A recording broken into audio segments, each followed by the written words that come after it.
I wanted to start the first question. What was your personal experience of mental health challenges, and how did this impact on your life? It's a huge Um, question, actually. So, it's a huge question. just some examples would be brilliant. Yeah, the answer starts back in like the early 80s. I've only been formally diagnosed as bipolar, with bipolar affective disorder, I should give it its proper name, in the last couple of years. But it's very clear looking back at my mental health history that this has been a factor since I was a child. I would say it started to flare up in adolescence. I found it very difficult to manage my feelings and coped by kind of shutting them down, emotional eating, generally just being a massive introvert and confiding in absolutely nobody except for my diary. So I was a really anxious, depressed child, and really a massive people pleaser. I felt like I needed to really overperform academically to compensate for how socially anxious I felt.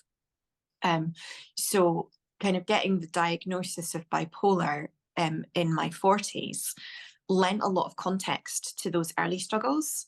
I struggled as a young adult as well. When I went off to university to try and get a degree, I absolutely collapsed. I couldn't cope with the lack of structure that was in university. I didn't have the self-motivation, the self-discipline necessary to go away and make a success of that. And as I look back on that, which I always considered to be a real personal failure of mine, I look back on that in the context of my diagnosis, and I'm like, oh my God, Elaine, of course you struggled, because you were taken out of everything you ever knew and put into a completely new environment with completely new people and a complete lack of structure, and expected to just get on with it. You know, if that had been something that I would go through now, I would have much more I would have a real context for how to support myself in that situation.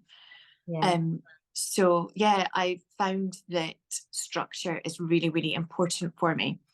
And I've thrived in the world of work for that reason. So, you know, having those deadlines, having to get up 9 to 5, Monday to Friday, routine, these things really, really help. But yeah, as from an early age, like I say, my diagnosis only came up in the last few years, and that's because as I entered my 40s, I think I was 38 when I had my first episode, the bipolar disorder made itself known in much more kind of, I suppose, frightening ways. Right. Before I was diagnosed, I was really just a bit anxious and depressed and found it difficult to get by socially. But I don't know if it was maybe having the kids. I had 3 kids between the ages of 30 and 40. And I don't know if it was perhaps the hormonal changes or the stress involved in starting a family that triggered full-blown bipolar. So I had my first manic episode in, gosh, now it would have been October 2018. So I was 38 at the time, and I had 3 kids. They were quite young. The eldest would have been 9.